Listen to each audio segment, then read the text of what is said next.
Seemahale sena ke sehopotso se tshwayang sebaka seo ho sona mapolesa a leng a bolaya ka sehloho banna, basadi le bana ba neng ba hloka molato ka la 21 Hlakubele 1960.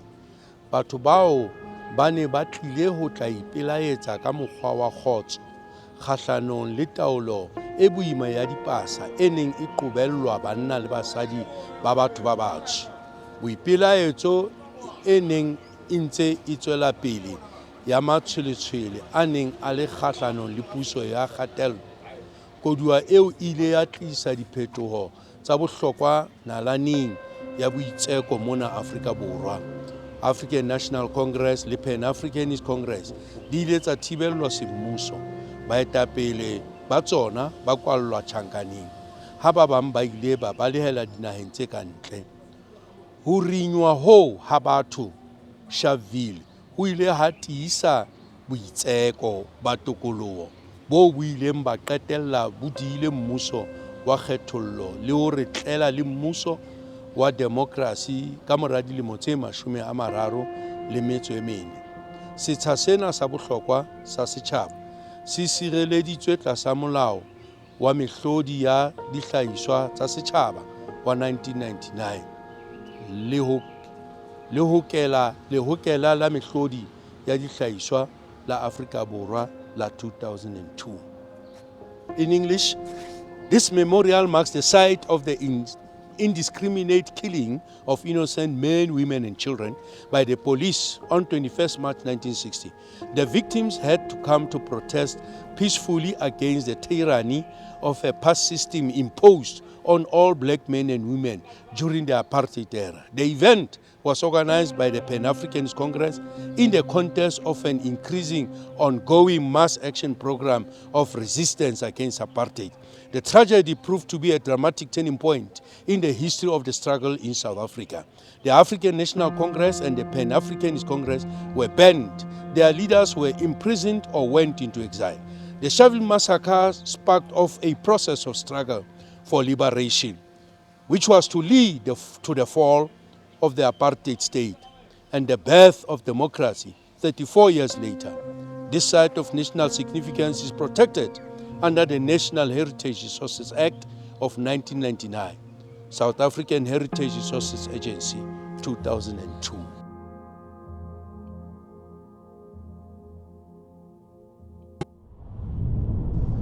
In a world where Africans have lost their roots, it has become of vital importance to document our ways.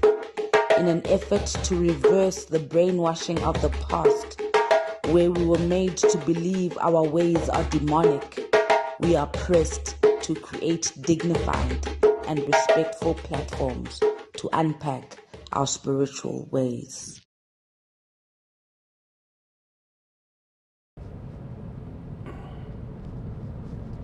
So most of the researchers, Yes. They use this technorama, but because of the carelessness of some councillors and the like, the place is left, without any interest now. So what's Technorama then? Technorama is like a museum. It's a museum actually. Okay. Yeah.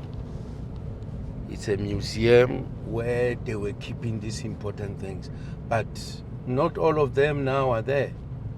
Destroyed, people who don't know the value of these things. They didn't care about keeping them, Unbelievable. intact. The future generation won't be knowing, but the museum is there to keep records and to store that information, so that later on down the line, when we go back, we can then access the information. We'll go straight. Are you able to give us an overview of the Vereeniging history, since you've given us techno? Yeah, Vereeniging was actually established after, I will say, the company called Die Zuid-Afrikaanse, Maatskappij Kolen Vereenigde. It's a Dutch name. There was a company. There was a company that was called the Shade. Shade like in Zait. Ne? Okay. You know the Dutch language. Yes, Zait Afrikaanse Kolen Maatskappij Vereenigde. It's like the union of steel, coal, and no, the union of coal and gas, blah blah blah. Yeah, so it's a Dutch name. Remember the Dutch, the Boers, they come from the Dutch. Yes. So they used So to. these were the people, the unions of the miners who came. Of the coal. Coal was founded here in 1878 along the Vereeniging banks, the Val River banks. And what happened is that there was a time when there was a need for coal. And I think it was General Smuts then assigned William Stowe to come and look for coal. Yeah, we are going to go in that right up there. Then he said they must go and find coal because they have heard like there is coal somewhere along the Val River banks. Indeed, William Stowe came and then he found it. You turn right. He founded this coal that indeed there are coal deposits. I'll show you the place where. This is where the new Val Colliery is still mining. They are still taking coal up until today. Look how dilapidated now. I think we'll have to go this side. It's so dilapidated, and yet it was the cream, of the place, because it keeps quite a lot of things here. Let's go because there are cars there. Okay. Yeah. So then Semi-Max. Do you know Semi-Max? There is a mall in Pretoria called Semi-Max Center. Okay. In Pretoria CBD. The CBD. Okay. We can park. You can park just somewhere there, underneath or that side. Okay. That side. Just to get. These are the, what they call them, wagons. The 4 trackers, so-called 4 trackers, were using these. They were using those to move from Cape up to here. Going as they were coming inland. Remember, from Cape, Van Riebeeck and all his people, then they began to have issues with the British. The 4-track, what we call the 4-track, when the Boers begin to move from Cape, it was as a result of them being not satisfied about the British rule. Then they decided to move inland away from Cape. This is where, as they were moving now, there were wars between us and them. There were these, frontier wars. As they were moving inland, and then they were beginning to discover the land is nice, the land is beautiful, and the people are friendly. These skirmishes began. And as they were coming now, crossing the Free State, etc., then coming also into Transvaal, those so-called discoveries of diamond, they happened as a result of them moving inland. Discoveries of diamond, and then when they came here, they said they discovered gold. And as the message went by, the British were not happy in that these people have found minerals at the end of the day. Now, how do we take control? And that is what started the Anglo-Boer War, etc., etc. I'm summarizing and paraphrasing, that started the Anglo-Boer War. And then here, the Free State was I would say, a province or a colony of the Boers. It was called Free State Republic. The Transvaal, which was now across the Vaal River now, they said this is also a Boer republic. So there were 2 republics now in this so-called newfound land of them. Natal was under British control. The Cape was under British control. There were 4 provinces. So let me say they created 4 provinces. The 2 belonging to the Boers and the 2 belonging to the British. So Free State and Transvaal here was under the Boer control. So when these others were discovering things now discovering gold this time, it became like, ooh, whose gold is this? Whose gold is this? Now they started skirmishes, and then this is what finally led to what we call the Anglo-Boer War, the first Anglo-Boer War. The first serious Anglo-Boer War around 1890 something so. And then the second Anglo-Boer War was now the one now that finally ended up with the signing of the peace accord. The peace accord was discussed here in Vereeniging. There are points, I'll give you those points of the peace accord. They made peace between themselves, saying that why should we fight amongst ourselves? Well, at least this land, we can take it from the natives. Let us stop fighting over this cake. Let's just come together. We form one white nation whereby we will share the cake and exclude the blacks, the Africans, the natives. And they discussed that here. It's actually this place here, the Technorama, is also one of the places where they met. Here, right, the spot where we are. Our demise as African people was spoken right on the spot where you are right now. And they then decided to say, let's come up with clauses for making peace. And they made those clauses. Later on, that was in 1903, by the way. They ended the war, saying we must end the war and then enter into a peace agreement. They stopped the war. So the Afrikaners used to be fighting with each other?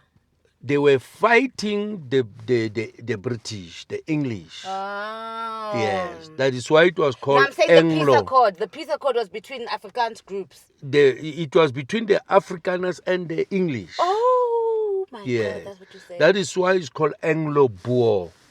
Anglo from English. Yes. And then the Boers. Yes. The Boers are these so they so-called, who call them... so that they can control us. Yes. Yes, so that they can take over the whole land. Unite the 4 provinces. This is why Vereeniging is called the mother of the Union of South Africa. That agreement to form a union of 4 provinces, this is where you are standing right now, where it was discussed. And then later on that same year, they signed it in Pretoria. But everything was discussed here. The clauses are here in my dissertation as to what are the points.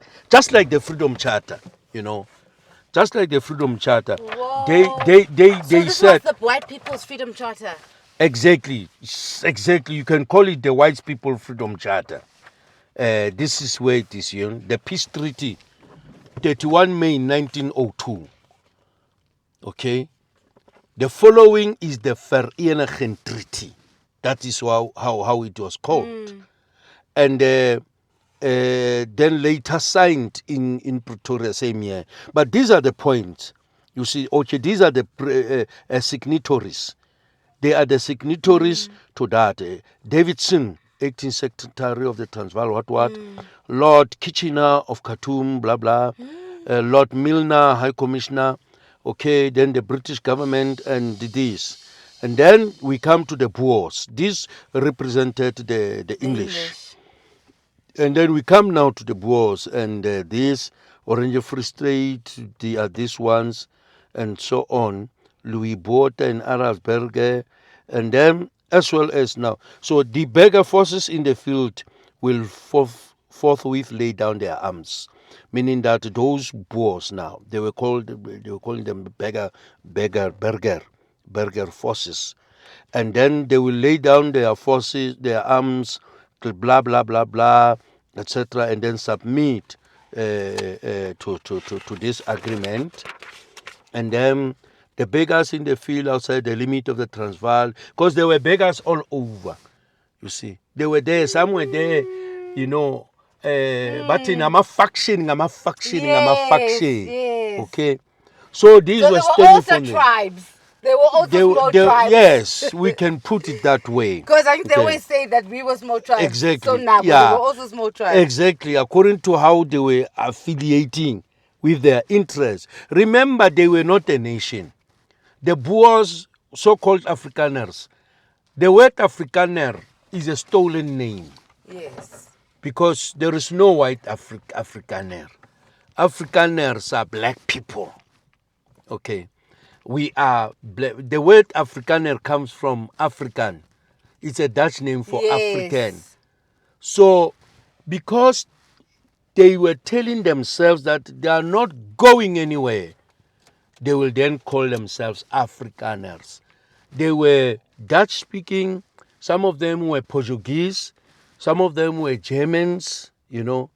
Those who came from Europe, the settlers, they came together and then they created themselves a new nation, which called themselves the Afrikaners, the Boers, right? Now, that name, because now they were saying, ons gaan boer, we are going to farm, all right? And then they began to create this nation, a new nation altogether, which wasn't there. They feared that if they go back to Europe, they will never be like accepted. Remember, they were settlers, and some of them were actually living like slaves or prisoners there. Then when they were brought here, they decided, this is a land that, then there came what you call theology in that. The missionaries that were with them begin to preach to them that this is a promised land for you. So this is the original. Yes, this is the original. Oh my goodness. This is the original. Look at the wheel of this thing. Wow. So you're saying a family would be in here? Yes, it will be a family here. And even during the war, this was used. There used to be benches here.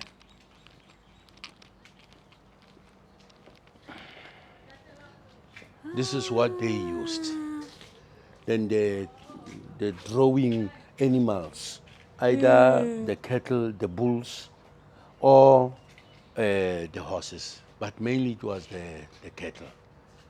So when it's like this, they sit in here, and then that one will be, for instance, for somebody who is like a general or Why do you say that? somebody, because it was Equates. more, yeah, with safety and like, hello, come on, yes. Re batla ho tlo bona ka mona. Okay, manje nizobheka. Yeah. Kumele anihambise Oop. akekho mara, but I can.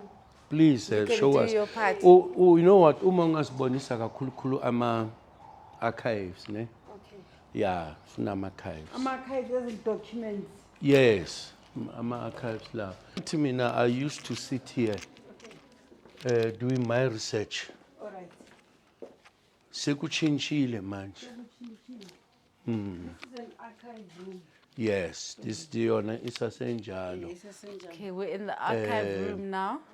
Yeah, this in here we have got those, you know, like the first industries. Like here, because of number one, the topography of the Vaal Triangle, we are like in a basin. That is why the rivers flow down. This is where we are. We are like a basin. Rivers from Mpumalanga, they flow in here. Rivers from Lesotho, they come down here.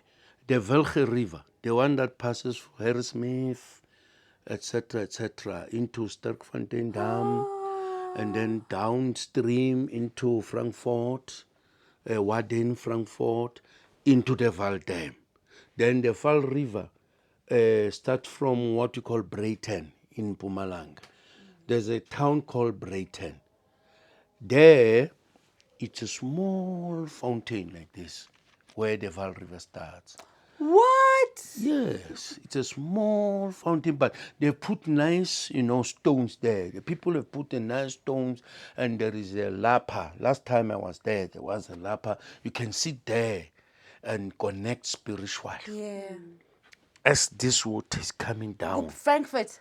Brayton. Brayton. Yes. Hey, we're going to look for it. Yes. Brayton. Brayton is in Mpumalanga. Okay. And then from there, it flows down towards this side. But before that, there's Dry Dam. The Dry Dam begin to collect water there. And then it flows down into Villiers, Val Dam. And then from Val Dam, it goes downstream now, past the three rivers. This is where the Suikerbos River comes, and the Klep River from Soweto comes. They confluence in what we call three rivers. Wow. Yes, and then it flows downstream past here, next to us. And then from here, it is joined by Taibosch Spruit. There is one coming from the Free State. Taibosch Spruit. As I tell you that we are like a basin. We are like this. Ne? So there's a lot of water. Not a lot of water like, in more than enough. I can just say there's enough collection of water. The combination of the water and coal, discovery of coal, began now to create an energy industry. Wow. Yes. It began to create energy industry. Your power stations. Because the humans started seeing that you can use the water and the coal. Yes. The power stations, the first ones, were mainly concentrated here.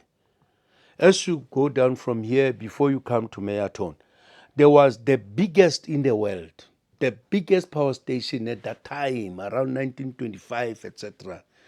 It is the one that was there. It was called, next to Ridan, I'll remember the name, not Feshhartman, it was called something, next to Ridan. It was the biggest in the world, the biggest power station. Here in Vereeniging. And then later on, there was another one established this side of the river. Then there was another one. Today, we only have Letabo Power Station. You will see it when we go towards Sharpeville. There's Letabo Power Station. It still uses the coal from where we discovered the first coal here. Meaning, this place is a place of coal. The coal deposits are quite, a lot here. And they can go for some years even from now. Up, down, there's coal deposit. And there has been power station after power station, some being closed, shut down. What do you call them? Decommissioned, so on. But we are left with Letabo now. Letabo Power Station is still there, generating electricity for most of Gauteng and part of the Northern Free State. So coal was discovered by William Stowe, S-T-O-W. And together with Semi Marx, they established this company called Die Zuid-Afrikaanse Skoolmaatskappy Vereeniging. Then they took the last name, Vereenigde, meaning union. Then they established a township called Vereeniging. That is how Vereeniging started to, come up. And even the station here, Semi Marx was very instrumental in the establishment of Vereeniging, together with Mr. Lewis. Actually, Semi Marx convinced Kruger that the rail from Johannesburg to Cape Town should not via Potchefstroom. because Potchefstroom was already established there. Potchefstroom was like the Pretoria, the capital of Transvaal. Snap. Okay. Yes, it Okay. was very key. Can you tell us how was Transvaal established? Because it sounds, if you're saying these are all the capital, what is that Transvaal to us? Transvaal was a province, okay? State stretch, if you can look at the old South African map, you will see it, how it covered part of what is now Mpumalanga, northern Limpopo, northwest, etc. They call it Transvaal because you were crossing the Vaal. Transvaal. This name, Vaal, came because you see the settlers or the Boers, they used to give names to landmarks according to how they see it. Just like the Orange River. The original name is Sinqu. It's not orange. They saw the color of the water being orange and then they called it Orange River. Vaal River, the word Vaal means murky or gray. If you make the water and then, because the water is just like that. It's murky. Really? Yes. All of the water by the Vaal is The murky? river, yes. Really? It's murky. It's not clean. It's not clear, you in don't see- Switzerland or no. We will go. You will go. You will see it for yourself now. So they called it Vaal because ka Sotho ba re iputswa. Mpunga. Yes. They saw it Impunga njalo, and then they said there's the Vaal River. But the real name is Igwa, Lekwa. Yes. Igwa. When you go to Brighton where it starts, they will tell you that this is Igwa, Lekwa. Lekwa is Sotho. Igwa. Yeah, Igwa is in Zulu. Yes. So the river flows from there. Then here, where we are at I would say the Vaal recreational section, which starts from down in before you go to Paris here, up to where the Three Rivers starts. It's called the Vaal recreational. They have built sluice gates so that water should not just flow and go, but they block the water so that the level can rise up for recreational purposes. My gosh. So you can have your water sports, there, water sports, boat racing and the like. Hey, human beings, eh? In that section, there's about 7 rivers that confluence. Velge, Vaal, Suikerbos, Kleppervier. This is here. Yes, Taibos is this side, but it's over some, distance. Yes. Taibos is coming from the side of Sosol, and then there's Rispruit, the Storage River. We call it the Storage River. It's the one that passes through Lakeside, Orange Farm, Sebokeng, Everton, and there's a lot of seawater that goes in there. Then from there it goes via the Vanderbilt Park plots up into the mainstream Vaal River. There has been a lot about the gross violation of human rights about this because it was after they discovered that the fish in the river is dying. The best fishes that we could have, the yellow what, they are dying.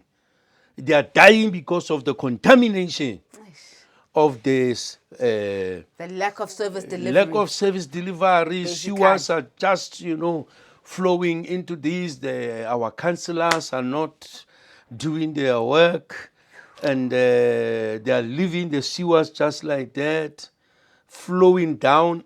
Finally, they reach the mainstream Vaal River. There was a time when there was an army sent here, if you can remember. The SANDF was sent to come and solve the sewer problem in the Vaal. They were put here, they were placed here, they couldn't do it. They left without achieving their mission. Failure. I mean, when we call an army, we are saying this is a serious matter. Yes, the army was called around 2022, somewhere, So it's still a mess 2023. now. That means it's still not solved. Yes, even today, the sewers are still flowing. Near in Sharpeville, we had the Lebusa Dam, the Dromo Dam. Yes. There used to be fish there. We used to catch fish. We used to eat fish. We used to live from that fish. But today you cannot go and do fishing there. The sewer has killed all the fish in the dam. This is a violation because you see, environmental awareness is key to life. I remember Ernest Oppenheimer in 1954. He delivered a very important speech in terms of social responsibility, environmental social responsibility, to say that the companies that are operating in the area, they must make sure that they provide social services to the communities where they are doing business. And that did not, take much, because the apartheid legislation only looked after the welfare of the white residential areas, neglecting the black residential areas.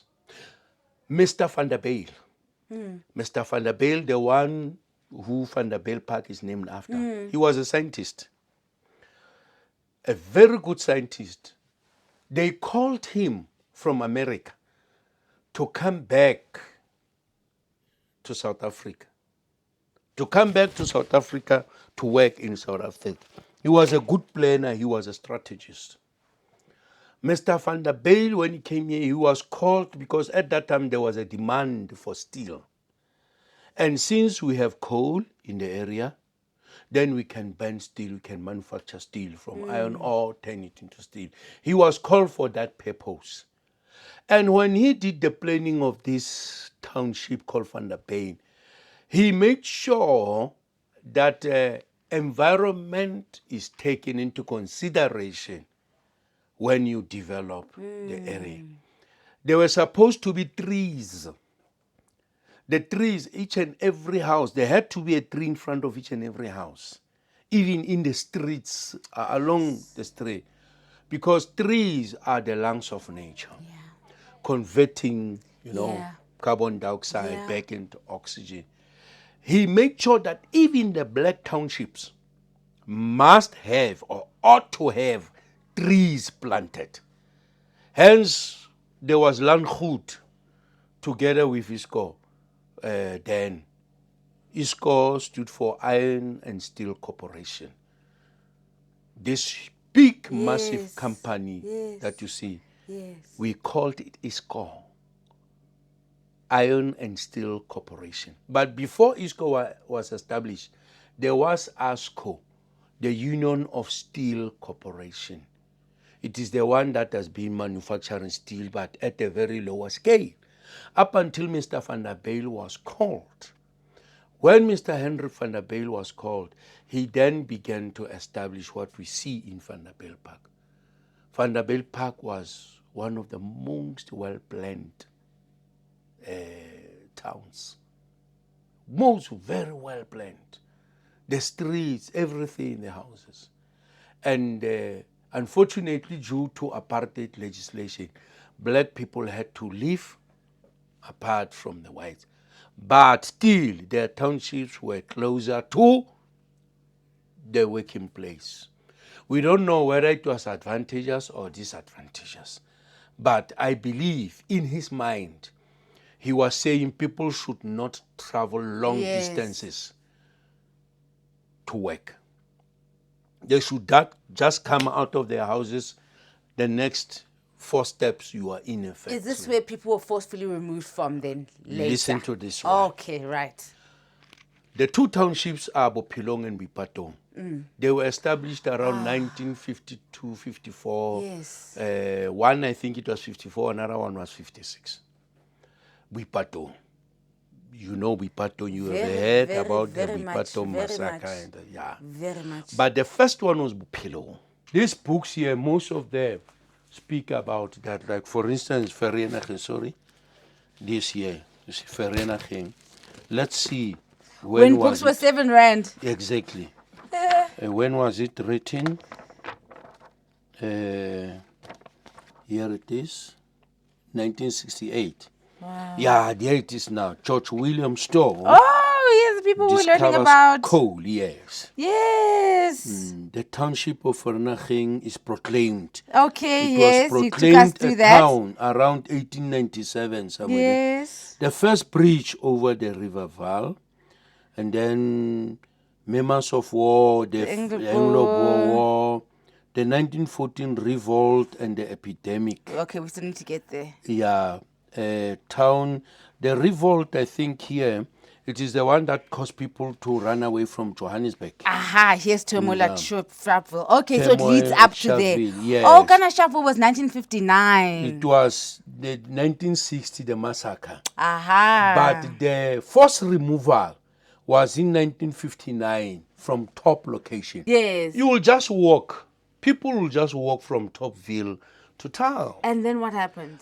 Because of the Group Areas Act that was now, to be implemented after the 1948 win of the National Party, who came up and said, no, blacks must stay away from the white areas. And then this is where So the it wasn't forced like that removals. before? It wasn't like that before. Oh, At top my location, I'll show you when we go out here. You see those cars there were some cars. So it's apartheid, literally, that It is. separated the races. Before Exactly. the races were getting along fine. People were staying together, just like in Sophia Town. Sophia Town, you'll find the Indians, Yes. colors staying together. The same here. We had colored speaking people, Indians, Africans living together. And then the whites just across. Some whites used to come to the township for various reasons, for social reasons. Yes. And then they said 1948 National Party came into power, and then they started to implement the apartheid policies. Remember, Verwoerd was a very intelligent man. That man was not just a simple politician. Hendrik Verwoerd has studied psychology. He had studied theology. He had studied philosophy. He was a dangerous socialist scientist, that man. Having studied theology, having studied psychology, having studied sociology, he was a dangerous scientist. And remember, he was not just an average student. I believe, if I remember well, in the Free State, when he wrote Matric, he was the top student. And then nationally, he was in the top 10. He was a student at Potchefstroom University. Oh, Yeah, man. like here, Steel Coal, the coal. Yes. How they found coal and what did coal establish? The founding of coal established Sosol, petrol. It established Eskom. My God. Eskom, actually, it was also too the brainchild of Mr. Hendrik van der Bijl. Because the man came and put the paper for the government to say that you're going to need electricity in this form.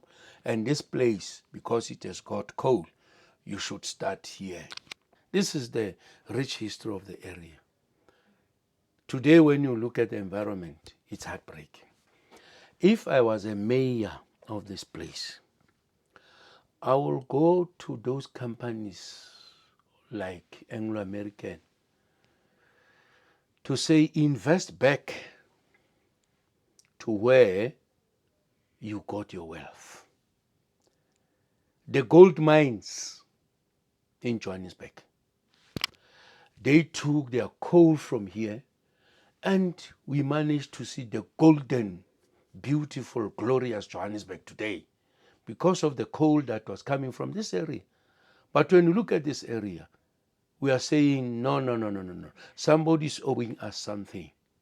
I will talk to the companies that are established in Johannesburg to say, come back and invest in the area where you mined out our coal. I'll take it that political in that way. The same with Kimberley. Rightfully. All those who benefited from the coal that was discovered here and the use of water, they have got to plow back into this city again. But Vereeniging, or the whole Val, is a sad story today. In fact, the studies that were taken before show us that the level of pollution in this area is actually the one that is causing the diseases. The after effect of that, the air pollution in this area is bad. Research has, shown us statistics how bad.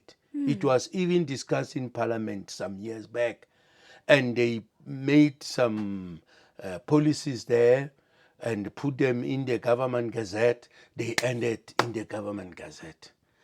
People here are sick, are not well.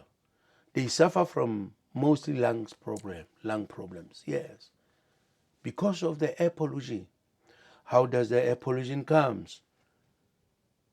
Eskom itself is the first culprit, because as they burn the coal and then to make the turbines, everything work with what, their steam that they release is toxic. Number two, the factories, fuel factories. Okay, Sasol is no longer producing fuel. They have taken the operations to Sasol 2 and 3 in Secunda. But how many years did it operate before Secunda was started? Secunda was started as a demand increased, saying that there is coal also that side of Mpumalanga. Let's go and establish. But the damage to this area had been done already. There are chemical industries, polythene, because they make chemicals from the very, something that they extract from that oil and coal, etc. Then there are chemical industries. Not only that, the steel factories, they are causing air pollution, because to burn that steel, that iron ore and the like, it releases toxic stuff. You can see the farms that are next to ISCO, which is now called ArcelorMittal today. People had to leave. They asked people to leave. You can't grow anything there. The soil is damaged. And then we have the new Valkolare mining. That coal mining, the dust is damaging the air.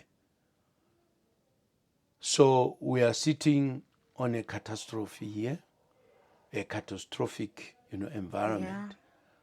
When you come this side in winter, you can see the cloud of smoke covering the area. Val has paid too much. Val has sacrificed a lot to build the celebrated, glorious Golden City. And we suffer here. I believe there is a need for environmental justice. Yes. Yeah. There must be environmental justice. That is now something that, we can talk about later. But coming back to this area. Yes. So the Group Areas Act start happening, and then It was in 1953, I guess, when they were declaring it. okay. Yes. And then they started to force people like Sophia Town, people being moved forcibly, the story. Yes. And then pushed to Middlelands, etc., etc. The same applies here. Okay. Before that, there is a township called Everton. Everton is the oldest township, actually, in the whole of Transvaal. Older than Soweto. Yes. 1904, Everton was established. Black people owned bigger plots of land there. That is why Everton was never developed during the apartheid period. This is was where a black people, area. yes, this is where black people owned, their land, etc., etc. They had big plots, 100 by 100, some 100 by 200, yes. It is the only township where black people had like their own, rights better. So Everton was there, but Everton was far. Everton is about 20 km from here to Everton. So people used to travel by bus, noma kanjani. But you know what? Someday, the Italians who were owning the bus corporation here decided to increase the bus fares, I think by 1 cent or what. People boycotted the buses. They started what you call Azkwelwa in 1954. They boycotted the buses and started walking from Everton to here. 20 kilometers. Oh, yes. I think it was the first bus boycott as Kwelwa. When they walked the whole distance to come to work. They boycotted those. What is it that, because you touched on it a little bit earlier on, what is it that made, because you're saying before everyone used to live, all the races used to live. Yes, peacefully. even Everton had Indians and Coloureds too. But they were never troubled, except by the enforcement of what we call the bylaws. The bylaws will then force that they must go to Everton and chase the Indians out and chase the Coloureds out. But they lived there. Here, they were forced to break down everything, and they were forcibly removed. So it's Verwoed. Yes, it was during the time of Verwoed. It's Verwoed that created this division between races. Exactly. Verwoed was dangerous, man. That man, what he created, we're still suffering from it today. Apartheid is not dead. That man was a technocrat. Remember, after he studied here, he left to study in Zimbabwe, which was Rhodesia then. Yes. He left Rhodesia and went to Germany, where he studied psychology. He then left for US to study philosophy. He went back to Germany to study the German philosophy. He was bad, man. He was bad. And then he returned to South Africa to be the head or to be the editor of a newspaper. I don't remember whether it was the Transvaal or what. Propaganda, basically. Yeah. But then there, he managed to disseminate his ideologies. He studied in Germany. I believe somehow he was influenced by the Nazis. Because the way he hated, he didn't want close association with other races. He was a pure manufactured racist, that one. And he became the editor. There was a visit by the British royal family, I think, at one point. But he influenced his white people not to attend the occasion. And on that, he was building his profile. Then he won the elections. Winning the elections, he became the prime minister. Now we enforced apartheid now, strongly so. Strongly so. And in 1959, black people were forcibly removed from top location. It was shrewd, it was cruel, the way they were forcibly removed. Those who didn't have, who had much luggage and could not fit in the trucks, they had to leave them, to abandon them. And then they were taken to Sharpeville. Those who had houses already went to the houses, but others, they were just thrown in what we call Vukazenzele. There is a section there called Vukazenzele, meaning that you must wake up and do it for yourself. They were just put in open land and yachts. They had to construct everything, build shacks and what have you and what have you. The houses were built afterwards. That was in 1959, around October, November, I guess. And this thing created animosity. Yes. It created such anger Yes. that people were so angry against the white in their land. Mind you, some who even came to settle at top location were removed from their own land, like my grandfather. My grandfather, they were staying in what we call, you see the rainwater now, the current rainwater, where there is water reticulation. That land belonged to my grandfather and others, and other African people. Their graves are still there. Their graves are still there. They were told to move, come to top location because there was development coming. The dam was to be built there.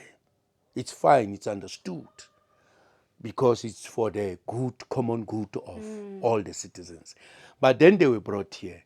But then 1959, forcibly removed. First they were told, when Sharpeville was established in 1943, they were told that people move, you must move to Sharpeville.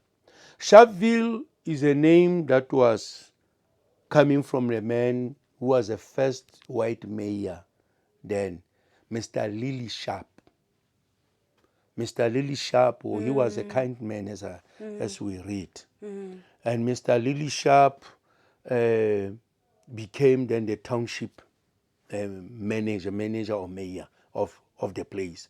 Then it was called Sharpeville, taking his surname and putting Ville at the end. That is how Sharpeville got the name.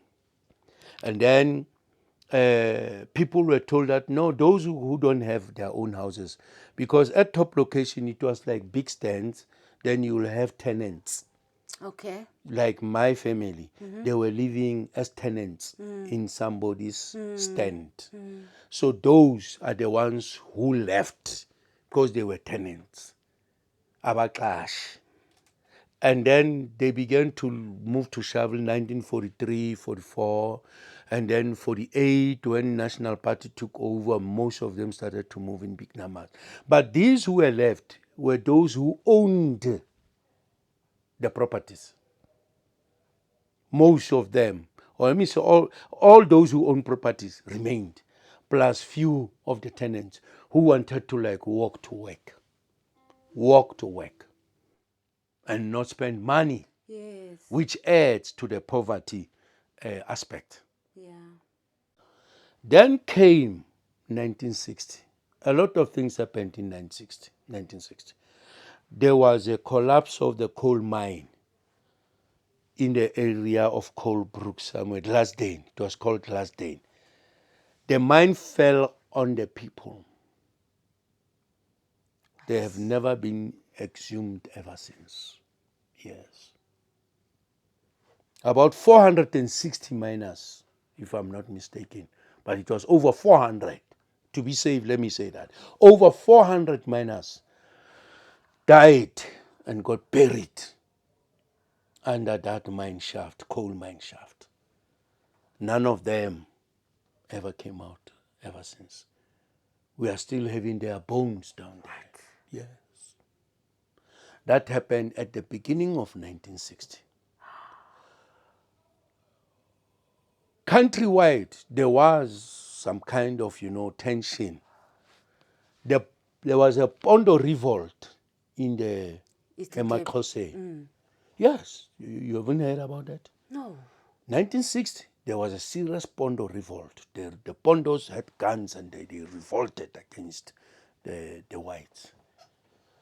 As that happened, then in Keitomana, in Keitomana, it happened that some police, they were confiscating African beer from houses.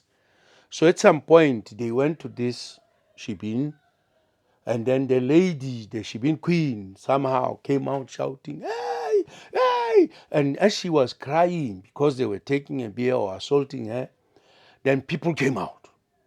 They came out, it was at night. Coming out, they know the corners at night.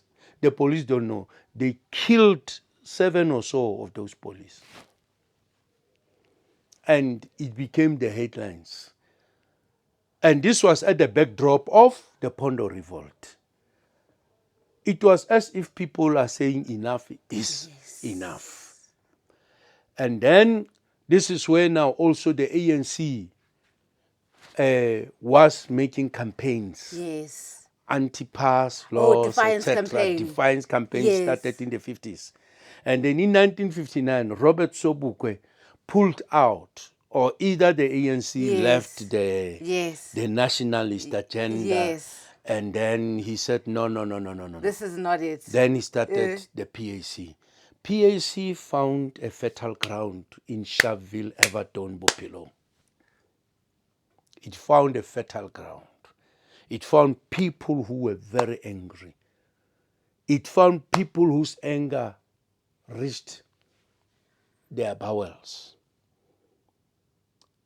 And people were ready to fight and resist the white rule. Our parents were there, my elder brothers, they were there. When you talk of Sharpeville Massacre, we don't read it from the newspapers. We heard it from them. Live experience. When you listen to them, your hair will be raising even if you are bald like mine. When you hear them talking, it was live. You could smell it. You could see it. And But what happened? there was this now campaigning that no, it is the passes that are making us, You cannot be in Vereeniging at such and such a time. So the things that we must destroy first is this passbook. We must destroy the passbook because they found you with this and then they lock you up. You don't have it, you are locked up. And in those days, it was these long ones, not these small ones. They were long. They have them here, they must show us. They were long, and it had something like its own slash back. When you do this, does it mean that you guys carry it Yes, around you your had neck? to. Yes, you had to hang it around your neck, Like a label. like a label. When you are at a conference, conference tag, you had to like put it because it had a wire, and then something like a Spence case. This key Spence case. Yes, it was like that, and then you put that. It was as long as this, like this, like a checkbook. Hey, but abuse it, guys. Yeah. So now, when our parents talk about this, then the meetings actually started in the churches. The churches in the Val played a very important role in the struggle for liberation, in the struggle resistance against apartheid.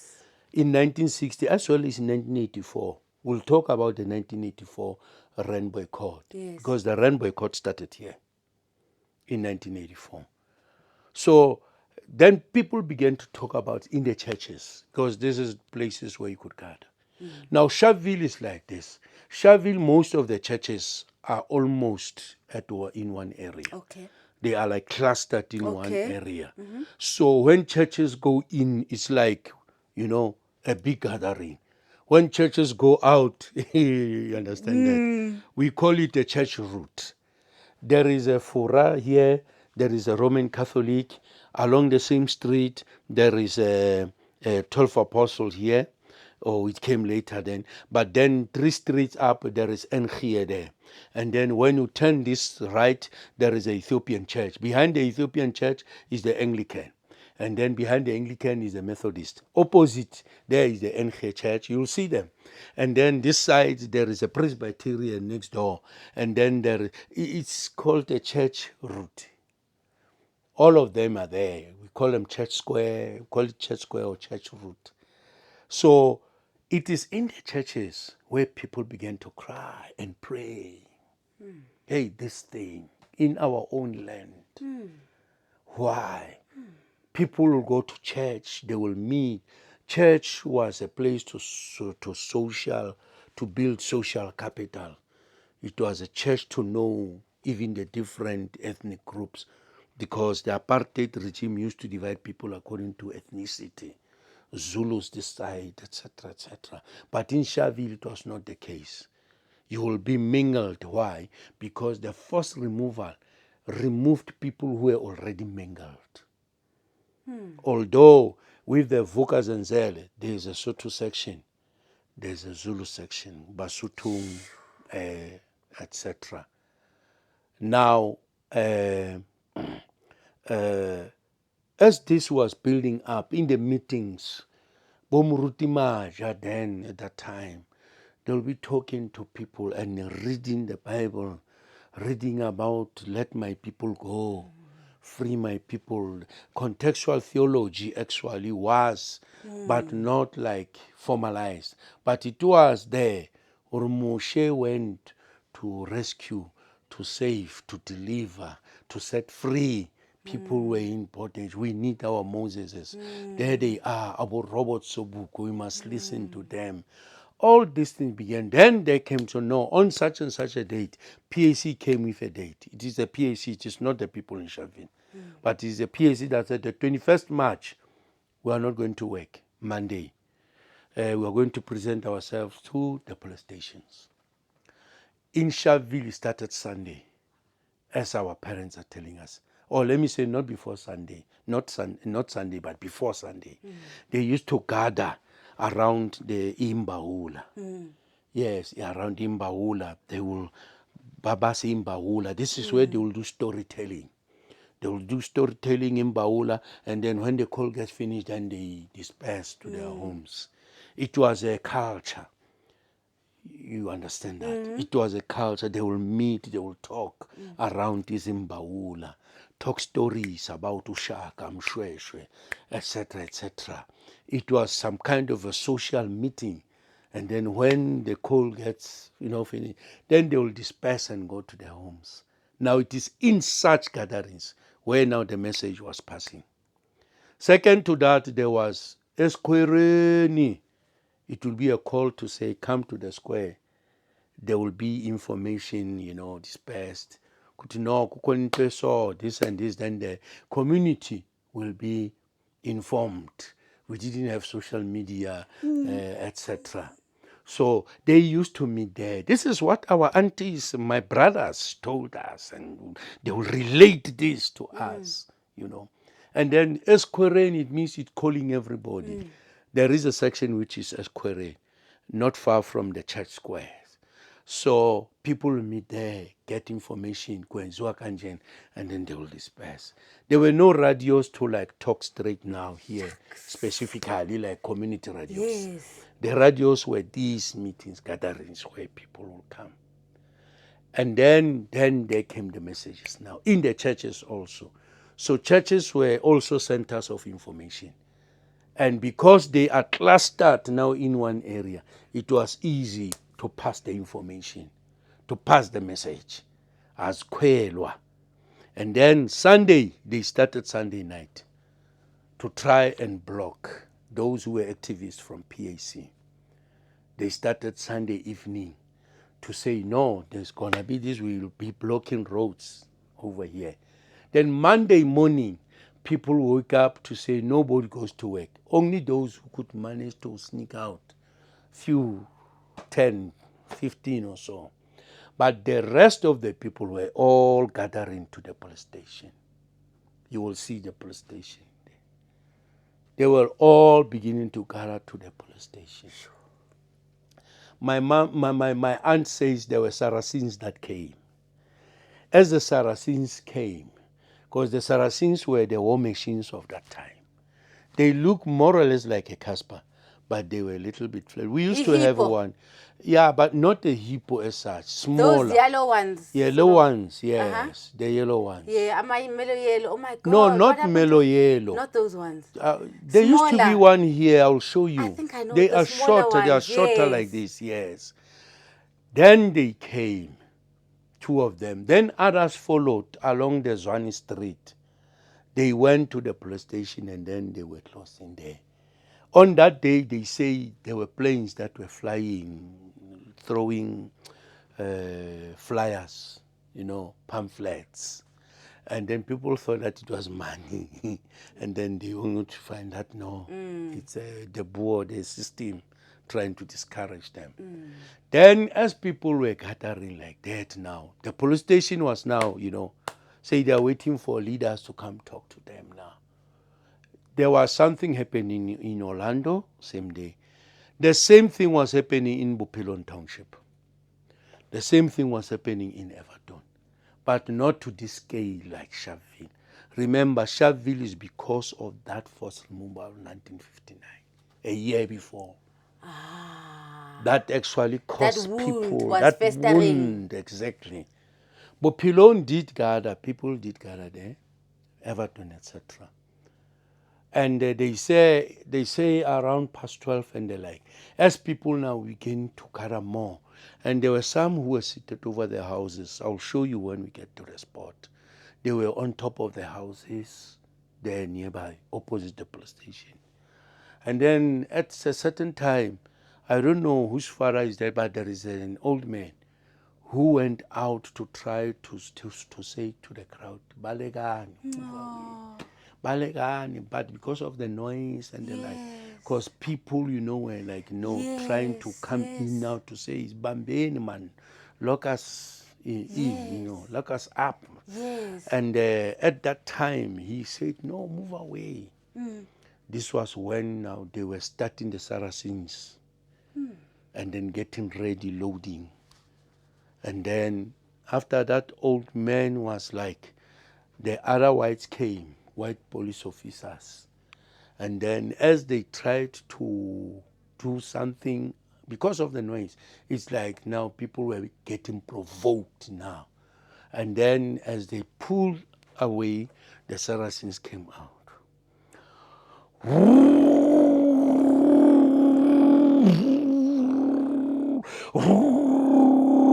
People thought that noise, that's the sound of some aeroplane in the lake. Only those who were in front could see what was happening. And they were just falling down like this, just like this, just like this. And then it happened. People fled, those who fled. There were kids of 12 years old there. There were pregnant women. And after there was that for some minutes of gunfire, it became quiet. Those who live around Vereeniging, like my aunt, they say there was a cloud that came around the place just there. And then it rained just on that spot for 2 or so minutes. And then it stopped. The blood was washed because it was terrible. They counting 69 people who died. It's more than 69. It's more than 69. Because there was also 14 that died at Bara, who succumbed to their wounds. Because some of those who got injured were taken to Bara, some were taken to the hospitals in Benoni also. There is 14 that died in the hospital. Then we heard that there was one who was killed by the police in Bophelong. There was also one in Everton. It's documented. The stuff is in here. Every time ANC speaks about 69 people who died in China, it was far more than that. It was far more than that. That evening, I'm told, my aunts are telling me, because my mom was working in Joburg, actually. She wasn't there. But my aunts and my brothers and my uncles, they were there. They were right at the place of the massacre. The brother that I come after, he got injured on the knee. Even his picture, the picture that's there, shows he's bandaged here. Asael, my brother. Somebody fell on him as they were running away, only to save his life. And he got injured. I still have the photo where he has that. So headlines went there. In the evening, the police were going house to house searching for weapons. These are some of the stuff that you don't get in the written so-called populist media. So, guys, we are now here at Sharpeville. This is where the Sharpeville Massacre happened. And Utatu George is going to lay out the foundation, what was where. So, obviously, this is all new. Yes, this is all new. The roads and stuff. The road is new, except that there was this Molanyana road here. Okay. But this is new development. But the police station is still as it was. Can I make sure your mic is on? Is it on? Yes. Okay. The police station was still as it was, except for this container and this new structure here. Okay. Security. So this or was the entrance. police station? This was the police station. We can come. And then people were like filling up here. So the fence was here also? The fence, but not this one. It Oh, was ice. a high fence. Okay. Still, but not this one. This one So this came side, from, Begunjan? it was the clinic here. Bacon, But this one is new. okay, The but old Bacon. one, yeah, Bacon. The Bacon, old, and then there was this street here. there was a small street. So people are gathered here. There are people gathered here, all over here. All Okay. over, even around into Zwani Street. Okay. That is Zwani Street down there. Okay. Yeah, and then here, where you see that building ends, Yes. it was a little bit this side. There was something as you move this side. Oh, there was a structure. Yes, because there were gates here. The gates that were like you couldn't see what was happening Okay. inside there. Okay. Yes. There was a structure here, and then these gates will then be closed all the time. Okay. The Saracens were inside. Oh, snap. They were Whoa. inside, they were there, you couldn't see Okay. what was there. But people saw the Saracens coming in, two and then another two coming. They saw them coming. Yes. And then, When you were speaking Yeah. of that, who was saying everyone yeah, go he was like coming from there, that side. from that side, from Yeah. Johannes Street? So. Yes, telling people that go Yes. away, move away, go away. Yes, because they'd seen these things, yeah. Yeah, and then the gate here, people were like, wanting to come in to present their passports. Yes. Yes. And then here, as you can see, it was just people right up, right round. There were people, because of the crowds. The crowds were many. Some figures say 10,000. What? Yes. Some figures say 10,000. Some figures say That's 20,000. far out. Yes, it was big. And then going this also up to this side. It was just people all over here, to a point that those who couldn't see, they were on top of these houses. 1, 2, 3, here, especially these three. Whoa. There were people on top here. That house, it was still a 4-roomed house, Yes. just like that one that you see over there. There were people on top of these houses here. On top of this house. Then it was just crowds all over, right covering this site. And as the Saracens started to shoot,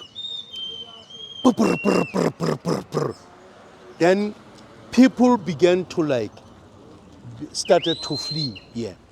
On the spot here, right on the spot here, there was a pregnant lady lying here. You will see on the archives. And then there was an old man also sitting like here, but he was just injured on the legs. You could see that he was alive. And then from there it was corpses all over here. It was just corpses all over here, right through, right up down there. It was corpses, dead bodies.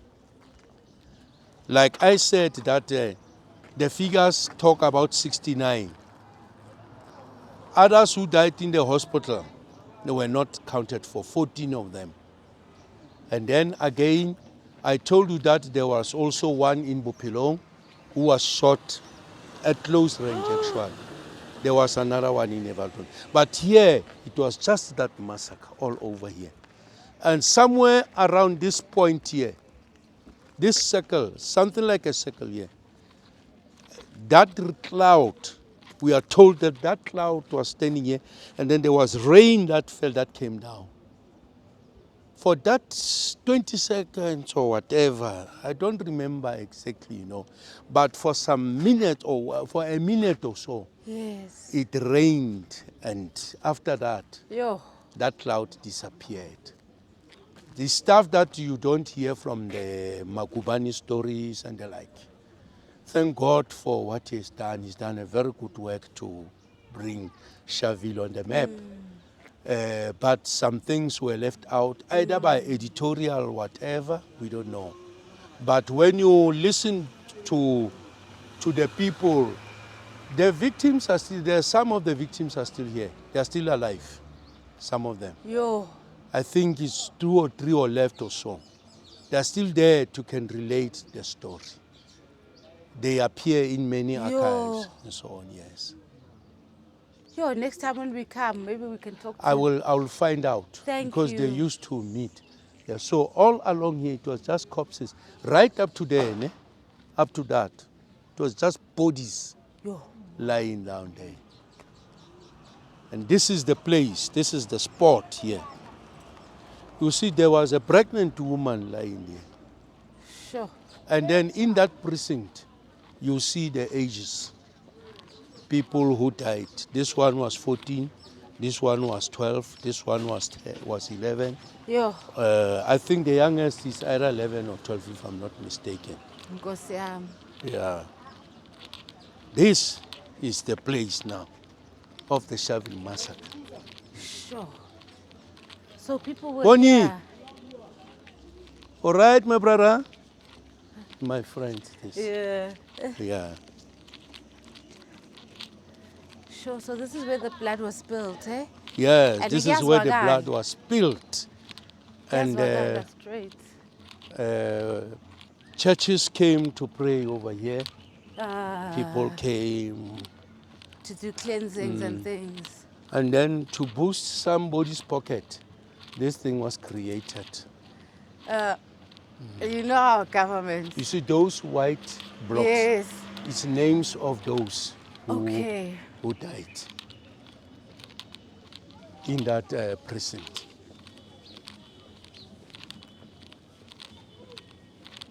It's quite So- clean here, actually. Well, the community was doing the work by Yes, I saying, can no, see. we must clean the place, make it Yes. clean. They are closed. Ijambile. They are closed now. Here, Ketso. Yeah, here are the names. Yeah. Here are the names here with them. Much more.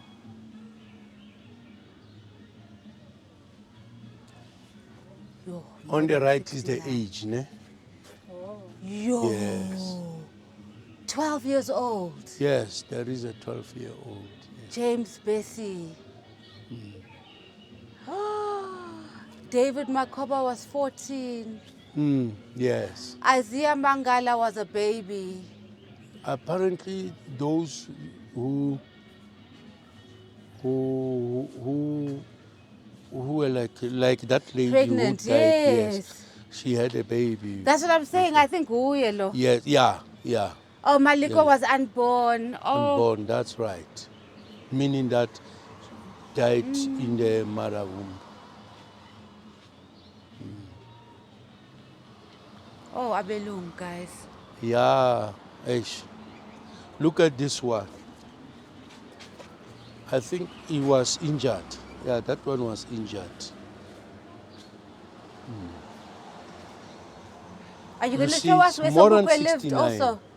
Come again? Did Sobukwe live in this area, obviously? No. So how did that... He was in Soweto. Remember, he was a leader of the PAC, and PAC Yes. had strong members here. Oh, so Some he of came the here. leaders, Abo Tsulo Nyakale, they come from here. Tsulo Ah, so Nyakale that's was why they were in- like, okay, as Aslanganela. Exactly. Okay.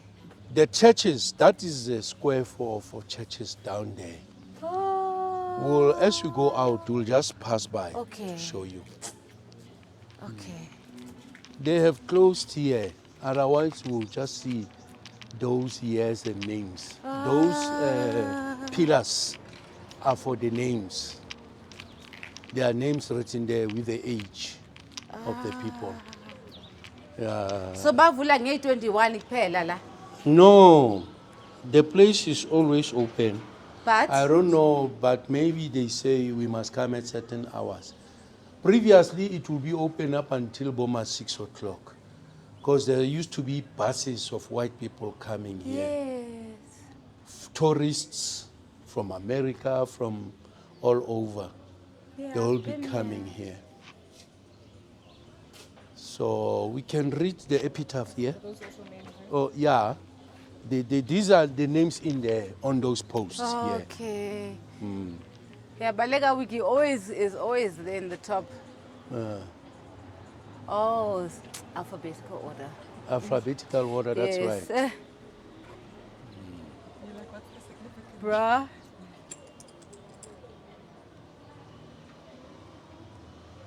My brother was Azael also, the one who, when he ran away, hit his knee. Yes.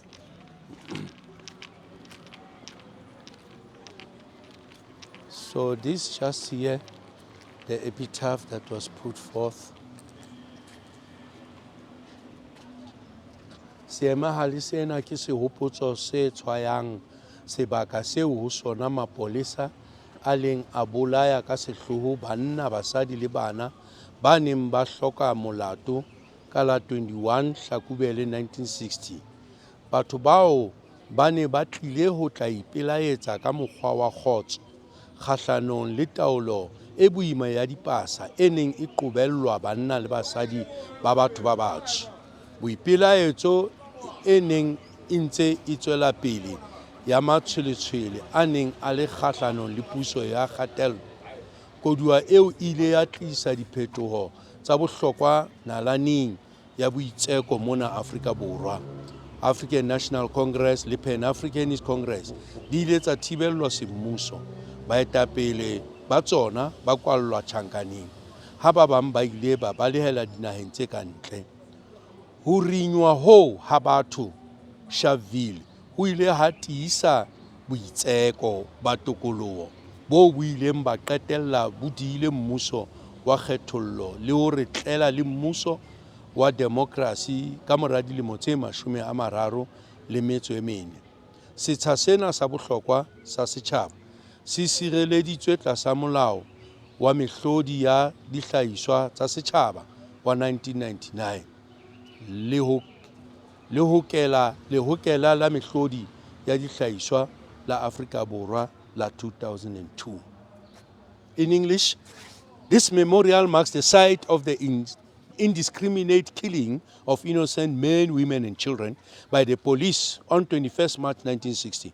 The victims had to come to protest peacefully against the tyranny of a pass system imposed on all black men and women during the apartheid era. The event was organized by the Pan-Africanist Congress in the context of an increasing ongoing mass action program of resistance against apartheid. The tragedy proved to be a dramatic turning point in the history of the struggle in South Africa. The African National Congress and the Pan-Africanist Congress were banned. Their leaders were imprisoned or went into exile. The Sharpeville Massacre sparked off a process of struggle for liberation, which was to lead to the fall of the apartheid state and the birth of democracy 34 years later. This site of national significance is protected under the National Heritage Resources Act of 1999, South African Heritage Resources Agency, 2002. Thank you, sir. This is the end so far. And we could maybe see the archives, but because of time, they are in there, in the other stuff. The last thing I can tell you, which we'll talk about, is the 1984 uprising. You see here the 6 ropes. These 6 ropes represent the Sharpeville 6. Yo. who were condemned and sentenced to die after the necklacing of the deputy mayor, Mr. Kuzwayo Dlamini. Under common law, they were found guilty to be present on the site of murder, where a person was murdered. Oh. And for that only, they were sentenced to hang. You listen to them talking, you'll get depressed. Because it's like talking to a person who came out of the mortuary and come out to live to tell the story. As the Sharpeville community, we were supportive to them from the day one up to the last. Going to court, Delmas, and up until they were found guilty and then sentenced to hang. Their death sentence were commuted during the negotiations, and FW de Klerk commuted their death sentences, and they were released alongside other political prisoners. We'll talk about them because their homes are not even far away from here. These are people that I grew up with and lived with. Seeing them after they were brought back, after the general amnesty and the like, it was talking to a person who once died and came back to life again. It was like talking to a person who is still in the grave, waiting to be free or to be brought back. Yo, that's a We'll George. talk about it next time. Thank you. Only 2 of them are still alive. 4 passed on, unfortunately. Thank you so much. If you want to meet with them, you will be free to do so. We are definitely, because we definitely need a part 2 of this. Okay. My young ones, they are young and still taking all the information in. So thank you so much for taking the time to teach us about Sharpeville, about the massacre. Guys, you saw we ended up at 1961. So we will be 60. at 1960. So we will come back to Sharpeville to go from there and what's been happening now. What are the changes? As you can see, the township looks actually quite beautiful and clean. So obviously there's some good ancestral stuff that is happening. But we will see you guys again next time. Thank you so much to Dr. Lebusa for such a beautiful lecture. My greatest pleasure. Enkosi. There we go.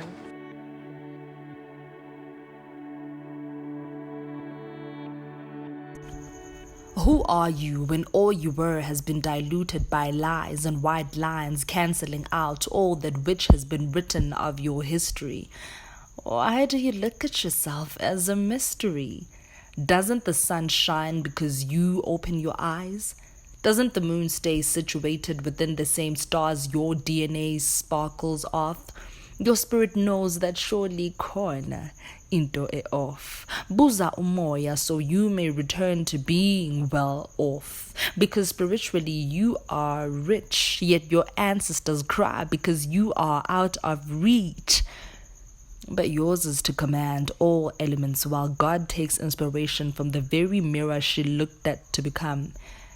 Remember who you are and never finish just when they think that with you they are done.